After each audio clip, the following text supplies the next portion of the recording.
നമ്മൾ ഇൻഡസിൻ്റെ തന്നെ നമ്മുടെ ചരിത്രത്തിൽ തന്നെ ആദ്യമായിട്ടാണ് എനിക്ക് പോലും അറ്റൈൻ ചെയ്യാൻ പറ്റാത്ത ഒരു കാര്യമായിരുന്നു. അപ്പോൾ കൺഗ്രാജുലേഷൻ ദീപിക. അപ്പോൾ ഈ ടൈമിൽ എനിക്ക് സുരയ്യനൊരു സ്പെഷ്യൽ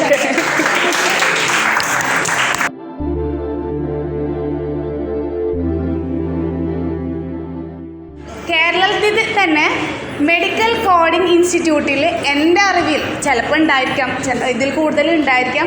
പക്ഷേ CPC എക്സാം എന്നുള്ളൊരു എക്സാം നിങ്ങൾക്ക് എല്ലാവർക്കും കുറച്ച് പേര് എഴുതിയിട്ടുണ്ടായിരിക്കും. എഴുതിയവർക്ക് അറിയാം അതെന്ത് എക്സാമാണ്. എഴുതാത്തൊരു ടെൻഷൻ ആവണ്ട. പക്ഷേ നമ്മൾ ഇൻഡസിൻ്റെ തന്നെ നമ്മുടെ ചരിത്രത്തിൽ തന്നെ ആദ്യമായിട്ടാണ് 97% എന്നുള്ള ഒരു സ്കോർ അറ്റൈൻ ചെയ്തിട്ടുള്ളത്. അതിൻ്റെ ഒരു അച്ചീവ്മെൻ്റ് എന്ന് പറയുന്നത് നമ്മൾ ഇൻഡസിൻ്റെ മാത്രം ക്രെഡിറ്റ് ആണെന്ന് ഞാൻ ഒരിക്കലും പറയില്ല. ദീപിക ആ സ്റ്റുഡൻറ്റിൻ്റെ ഒരു ഹാർഡ് വർക്ക്. ഇപ്പോൾ അതിന് ആ പഠിപ്പിച്ച ഫാക്കൾട്ടീനെ നമുക്ക് വിളിക്കാം. അതിന് ഒരു മിനിറ്റ്. അതിന് മുന്നായിട്ട് ഡെയിലി ആ ഫാക്കൾട്ടിയുടെ അടുത്ത് ഒരു 10 ക്വസ്റ്റ്യനെങ്കിലും ദീപിക ചോദിച്ചിട്ടുണ്ടായിരിക്കും. അപ്പോൾ അതിൻ്റെ ഒരു റിസൾട്ട് തന്നെയാണ് 97% സ്കോർ ചെയ്യുന്നുള്ളത്. ചെറിയൊരു കാര്യമല്ല. CPC എക്സാം എന്ന് പറയുന്നത് നമ്മൾ അത്രയും എമൗണ്ട് സ്പെൻഡ് ചെയ്തിട്ട് എഴുതുന്ന ഒരു എക്സാമാണ്. നമ്മൾ അത്രയും ഹാർഡ് വർക്ക് ചെയ്തിട്ട് എഴുതണം. അപ്പോൾ അതിൽ 97% എന്ന് പറയുന്നത് എനിക്ക് പോലും അറ്റൈൻ ചെയ്യാൻ പറ്റാത്ത ഒരു കാര്യമായിരുന്നു. അപ്പോൾ ഞാൻ എന്തായാലും ആ കുട്ടീനെ നമുക്ക് ചെറുതായിട്ടല്ല വലിയ രീതിക്കല്ല അപ്രീഷിയേറ്റ് ചെയ്യണം. അപ്പോൾ കൺഗ്രാജുലേഷൻ ദീപിക. ഇനി ദീപികയുടെ ഒരു 2 വേർഡ്സ് ആയിക്കോട്ടെ. കുറേ കുട്ടികൾ ഇത് പാസ്സാവാൻ പോലും പറ്റാതിരിക്കുന്ന കുറേ കുട്ടികളുണ്ട്. അതിൽ 97% എന്ന് പറഞ്ഞാൽ ചെറിയൊരു കാര്യമില്ല. അതിന് ഞാൻ എൻ്റെ വകയൊരു ഹഗ് തന്നെ. കാരണം എനിക്ക് പോലും അറ്റൻഡ് ചെയ്യാൻ പറ്റില്ല. നമുക്ക് ചെയ്യാൻ പറ്റാത്തൊരു കാര്യം ബാക്കിയുള്ളവർ ചെയ്യുമെന്ന് പറയുമ്പോൾ നമ്മളത് എന്തായാലും അപ്രീഷിയേറ്റ് ചെയ്യണം. അപ്പോൾ എങ്ങനെയാണ് ഈ 97% ദീപിക അറ്റൻഡ് ചെയ്തത്? അതിൻ്റെ ഒരു ചെറുതാക്കിയിട്ടൊരു സ്റ്റോറി അവർക്കൊന്ന് പറഞ്ഞു കൊടുക്കും. ഞാൻ BTech കഴിഞ്ഞിട്ട് പ്ലേസ്മെൻ്റ് ഒന്നും കിട്ടിയില്ല. അപ്പോൾ അടുത്തത് എന്താണെന്ന് നോക്കിയിരിക്കുമ്പോഴാണ് ഞാൻ ഈ മെഡിക്കൽ കോഡിങ്ങിനെ കുറിച്ച് അറിഞ്ഞതും ഞാൻ അതിൽ ജോയിൻ ചെയ്യുന്നതും. വേറെ ഇൻസ്റ്റിറ്റ്യൂട്ടിൽ മുന്നേ ജോയിൻ ഇല്ല. അപ്പോൾ ഞാൻ കുറേ അന്വേഷിച്ചു. എന്നിട്ട് ഇവിടെയാണ് എനിക്ക് കുറച്ചും കൂടി ജെന്യൂനായിട്ട് തോന്നിയത് സംസാരിച്ചപ്പോൾ. അതുകൊണ്ടാണ് ഞാൻ ഇൻഡസിൽ തന്നെ ചേർന്നത്. പിന്നെ ഇൻഡസിൻ്റെ ഭാഗത്തുനിന്ന് ഒരു കുറവും ഉണ്ടാവില്ല. ലൈക്ക് സ്റ്റാർട്ടിങ് തൊട്ട് തന്നെ നമ്മളെ പഠിപ്പിക്കുന്നത് ഒന്ന് സുരയ്യ മാം അല്ലെങ്കിൽ ശ്രീലക്ഷ്മി മാം ആയിരിക്കും. രണ്ടുപേരും എന്തായാലും നന്നായി തന്നെ പഠിപ്പിച്ച് തരും. ഓരോരോ സെക്ഷൻ കഴിയുമ്പോൾ നമുക്ക് എക്സാമും എല്ലാം ആയിട്ട്. പിന്നെ കോഴ്സ് കംപ്ലീറ്റ് ആയതും തന്നെ നമുക്ക് കുറേ ക്വസ്റ്റ്യൻസ് തരും. എന്നിട്ടാണ് നമുക്ക് മോക്ക് സ്റ്റാർട്ട് ആവുന്നത്. മോക്ക് 16 മോക്കുണ്ട്. അപ്പോൾ അത്രയും മോക്ക് ചെയ്ത് കഴിയുമ്പോൾ അതിൽ തന്നെ ഈസി ആയിട്ടുള്ള മോക്ക് ഉണ്ടാവും, ഇൻ്റർമീഡിയറ്റ് ഉണ്ടാവും, ഒപ്പം എന്താ പറയുക ടഫായിട്ടുള്ള ക്വസ്റ്റ്യൻസ് എല്ലാം ആയിട്ടുള്ള മോക്സ് ആയിരിക്കും. അപ്പോൾ ആ 16 മോക്ക് എഴുതി കഴിയുമ്പോൾ പിന്നെ നമുക്ക് എന്തായാലും കോൺഫിഡൻസ് വരും. നമ്മൾ CPCക്ക് പോകുന്ന സമയത്ത് നമ്മൾ കോൺഫിഡൻ്റ് ആയിക്കോളും. നമ്മൾ തനിയെ ആ ഒരു ഉള്ളിൽ നിന്ന് ആ ഒരു വിശ്വാസം വരും നമുക്ക് ചെയ്യാൻ പറ്റും എന്നുള്ളത്. പിന്നെ ഡൗട്ട്സ് എന്തുണ്ടെങ്കിലും അപ്പം തന്നെ ചോദിക്കുക. ഞാൻ മാം പറഞ്ഞ പോലെ തന്നെ ഒരു ദിവസം പോലും വിടാറില്ല. സുരയ്യ മാമിന് അത്രയും ഞാൻ ഡൗട്ട് ചോദിച്ചിട്ടുണ്ട്.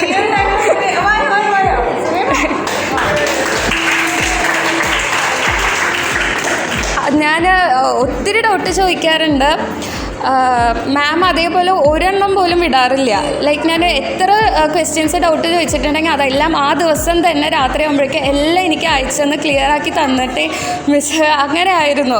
അപ്പോൾ ഇൻഡസിൽ നിന്ന് ഭയങ്കര നല്ല സപ്പോർട്ടായിരുന്നു. പിന്നെ മുബീന മാം എക്സാം പ്രിപ്പറേഷൻ്റെ ടൈമിൽ നമുക്ക് അപ്ഡേറ്റ്സ് എടുത്തുകൊണ്ടേയിരിക്കും. ലൈക്ക് മോക്കിന് എത്രയാ മാർക്കുള്ളത്, നമുക്ക് മാർക്ക് കുറഞ്ഞു എന്ന് വെച്ചാൽ മാം റിപ്പീറ്റ് ചെയ്യും. അതും 70ക്ക് ബിലോ അല്ല കേട്ടോ, 80 ബിലോ ആയാൽ തന്നെ മാം റിപ്പീറ്റ് ചെയ്യാനായിട്ട് പറയും. അതുകൊണ്ട് എന്താ പറയുക അങ്ങനെ എല്ലാവരും നല്ല സപ്പോർട്ടീവായിരിക്കും. പിന്നെ പ്ലേസ്മെൻറ്റ്സ് ആണെങ്കിലും നമുക്ക് വരും. ICD കഴിയുമ്പോൾ തന്നെ നമുക്ക് വന്ന് തുടങ്ങും. അപ്പോൾ ശരിക്കും ജെന്യൂൻ ആയിട്ടുള്ളൊരു ഇൻസ്റ്റിറ്റ്യൂട്ടാണ്. നമുക്ക് ഫുൾ സപ്പോർട്ട് തരും. നമ്മൾ അവരുടെ ഒപ്പം തന്നെ അപ് ടു ഡേറ്റ് പഠിച്ചു പോയാൽ ഡെഫിനറ്റ്ലി നമുക്ക് നല്ല സ്കോറോട് കൂടി ഫസ്റ്റ് അറ്റംപ്റ്റിൽ തന്നെ CPC പാസ്സാവാൻ പറ്റും. റിസൾട്ട് വന്നപ്പോൾ എന്തായിരുന്നു ഫസ്റ്റ് ആദ്യമായിട്ട് ഫീൽ ചെയ്തത്? ഞാൻ ഞെട്ടിപ്പോയി, തല ഇറങ്ങാനായിട്ട്. സത്യം പറയാലോ, ദീപികയുടെ ഒരു മോക്കൊക്കെ എഴുതിയപ്പോൾ എനിക്ക് കുഴപ്പമില്ലാത്ത നല്ല മാർക്ക് കിട്ടുമായിരുന്നു. അപ്പോൾ എനിക്ക് 90+ വേണം എന്നുള്ളത് ഭയങ്കര ആഗ്രഹമായിരുന്നു. പിന്നെ ടോപ്പ് ചെയ്യണമെന്നും ഉണ്ടായിരുന്നു കേട്ടോ. കുറച്ച് മീൻസ് നമ്മുടെ ഇൻസ്റ്റിറ്റ്യൂട്ടിൽ വെച്ച് ടോപ്പ് ചെയ്യണമെന്നും എനിക്ക് ഉണ്ടായിരുന്നു. അപ്പോൾ റിസൾട്ട് ആ ഒരു ടൈം ആകുമ്പോൾ ലൈക്ക് എക്സാം എഴുതി കഴിഞ്ഞ് വന്നപ്പോൾ എനിക്ക് കുറേ ക്വസ്റ്റ്യൻസ് കൺഫ്യൂസ് ആയിരുന്നു. ലൈക്ക് ഓപ്ഷൻസ് ഒക്കെ കൺഫ്യൂസിങ് ആയപ്പോൾ എനിക്ക് കിട്ടുമോ, സ്കോർ ചെയ്യോ, 80 above കിട്ടിയാൽ 90 above കിട്ടുമോ എന്നുള്ളൊരു ഡൗട്ടായിരുന്നു. അപ്പോൾ റിസൾട്ട് വന്നു, പാസ് എന്നുള്ളത് കിട്ടി. എന്നിട്ട് സ്കോറിൻ്റെ അവിടേക്ക് പോകുമ്പോൾ ഭയങ്കര ഒരു തിടുക്കമൊക്കെ ആയിരുന്നു. പിന്നെ എടുത്ത് നോക്കിയാൽ 97, അതൊട്ടും പ്രതീക്ഷിച്ചില്ല. 95 ആകുമ്പോൾ അത് ഒട്ടും പ്രതീക്ഷിച്ചില്ല. പിന്നെ ഉടനെ തന്നെ വിളിച്ചത് സുരയ്യ മാമിനായിരുന്നു. അത് കഴിഞ്ഞ് പിന്നെ മുബീന മാമിനെ വിളിച്ചു. രണ്ടുപേരും വിളിച്ച് പറഞ്ഞപ്പോഴാണ് ഐ മീൻ ആ ഒരു ത്രില്ല് ഇപ്പോഴും പോയിട്ടില്ല കേട്ടോ. 97 എന്ന് പറയുമ്പോൾ ഇപ്പോഴും ഒരു ത്രില്ലാണ്. Like achieve ചെയ്തെടുത്തല്ലോ. എൻ്റെ ലൈഫിലത്തെ ഏറ്റവും വലിയ അച്ചീവ്മെൻറ്റ് കേട്ടോ. 10th 12th ഒന്നും ഇങ്ങനെയൊന്നും കിട്ടിയിട്ടില്ല. നമ്മുടെ ലൈഫിൽ തന്നെ ഒരു വലിയൊരു എക്സാമാണ്. ഞാനിപ്പോൾ ബിടെക്കിലായാലും കുറേ എക്സാംസ് എഴുതിയിട്ടുണ്ട്. അതുപോലെ ഒരു എക്സാം അല്ലത്. അപ്പോൾ ഈ ടൈമിൽ എനിക്ക് സുരയ്യനൊരു സ്പെഷ്യൽ അതുപോലെ തന്നെ ശ്രീലക്ഷ്മി ആയാലും ഇതുവരെ പഠിപ്പിച്ച കുട്ടികളൊക്കെ നല്ല വൃത്തിക്ക് പാസ്സായിട്ടുണ്ട്. പിന്നെ ദീപിക നന്നായി എഫേർട്ട് എടുത്തിട്ടുണ്ട്. ആരും ഒരു സാധനം നമുക്ക് വെറുതെ കയ്യിൽ കൊടുത്തു തരില്ല, മനസ്സിലായോ? കുട്ടി നന്നായി വർക്കൗട്ട് ചെയ്തിട്ടുണ്ട്. അതുപോലെ നമ്മൾ ഹെൽപ്പ് ചെയ്തിട്ടുണ്ട്.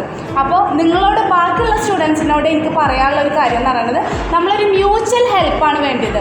പല ഇൻസ്റ്റിറ്റ്യൂട്ടിലും നിങ്ങൾ 1 മാസം 2 മാസം കഴിഞ്ഞ് നിങ്ങളൊന്ന് ഇത് ഫീസ് കിട്ടിക്കഴിഞ്ഞാൽ പിന്നെ മൈൻഡ് ചെയ്യാറില്ല. മൈൻഡ് ചെയ്യും, ഓക്കെ അവർ ജസ്റ്റ് ക്ലാസ് തരും, അങ്ങനെയാണ്. പക്ഷേ നമ്മളവിടുത്തെ ഒരു പ്രത്യേകത എന്ന് പറയുന്നത്, നിങ്ങളെപ്പോൾ നമുക്ക് പറ്റണ ഹെൽപ്പാണെന്നുണ്ടെങ്കിൽ, ചില കുട്ടികൾ മിസ്യൂസ് ചെയ്യാറുണ്ട് അത്, എന്നാലും നമുക്ക് പറ്റണ പോലെ എന്ത് ഹെൽപ്പാണെന്നെങ്കിലും നമ്മൾ HR-മാരായാലും നമ്മൾ ഫാക്കൾട്ടീസ് ആയാലും ഞാനായാലും മാക്സിമം നിങ്ങൾക്ക് ചെയ്തു തരും. അത് നിങ്ങൾ യൂട്ടിലൈസ് ചെയ്യുക. ഇതാണ് എനിക്ക് പറയാനുള്ള ഒരു ടിപ്പ് എന്ന് പറയാനുള്ളത്. ഓക്കെ, ഫൈനലായിട്ട് ഇനി എന്താ പറയാനുള്ളത്? പാരൻസൊക്കെ എന്ത് പറഞ്ഞു? അവർക്ക് ഭയങ്കര സന്തോഷമായി. അമ്മയ്ക്ക് ഭയങ്കര എക്സ്പെക്റ്റേഷൻ ആയിരുന്നു. അമ്മ 96 ആയിരുന്നു പ്രതീക്ഷ. കാരണം ഞാൻ കൂടുതൽ മുമ്പ് 96 വന്ന് നിൽക്കുമായിരുന്നു. അപ്പോൾ അമ്മയ്ക്ക് 96 ആയിരിക്കും. അപ്പോൾ അതിൽ നിന്ന് 1 മാർക്ക് കൂടി കിട്ടിയെന്ന് പറഞ്ഞപ്പോൾ അമ്മയ്ക്ക് സന്തോഷമായി. പിന്നെ അച്ഛനും ഒത്തിരി സന്തോഷമായി. നമ്മൾ കുറേ ടെൻഷൻ അടിച്ചിട്ട് എക്സാമിനും പോയി. അതെ, ദീപികയുടെ പേരിൽ ചെറിയൊരു മിസ്റ്റേക്ക് വന്നപ്പോൾ ആകെ ടെൻഷനായിരുന്നു. രാവിലെ ഞങ്ങളൊക്കെ വിളിച്ചിട്ട് കരച്ചിലിൻ്റെ ഒരു വക്കീലായിരുന്നു. അപ്പം ഞാൻ വിചാരിച്ചു ടെൻഷനായി കയ്യിൽ നിന്ന് പോയോ വിചാരിച്ച്.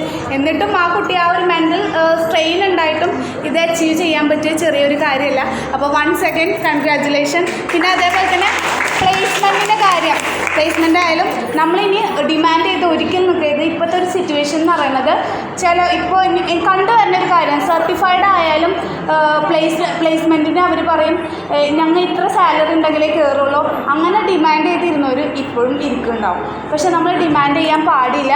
അതുപോലെ തന്നെ നമുക്ക് സ്പെഷ്യാലിറ്റി കോഡിങ് മാക്സിമം എവിടെ ആയാലും എത്തിപ്പെടാൻ നോക്കുക. 1 year എക്സ്പീരിയൻസ്ഡ് ആയി കഴിഞ്ഞാൽ വർക്ക് ഫ്രം ഹോം നിങ്ങൾക്ക് അവൈലബിൾ ആണ്. അപ്പോൾ എല്ലാവർക്കും, എല്ലാ കുട്ടികളും ഇതേപോലെ 97 98 ഒക്കെ ആയിട്ട് എൻ്റെ മുന്നിൽ വന്ന് നിൽക്കണം. അതിനുള്ള ഒരു എഫേർട്ട് എല്ലാവരും എടുത്ത് നന്നായി പഠിക്കണം. ഓക്കെ, അപ്പോൾ അതിനുള്ള ഒരു നമുക്കൊരു മോട്ടിവേഷനാണ് ദീപിക. Okay, congratulation.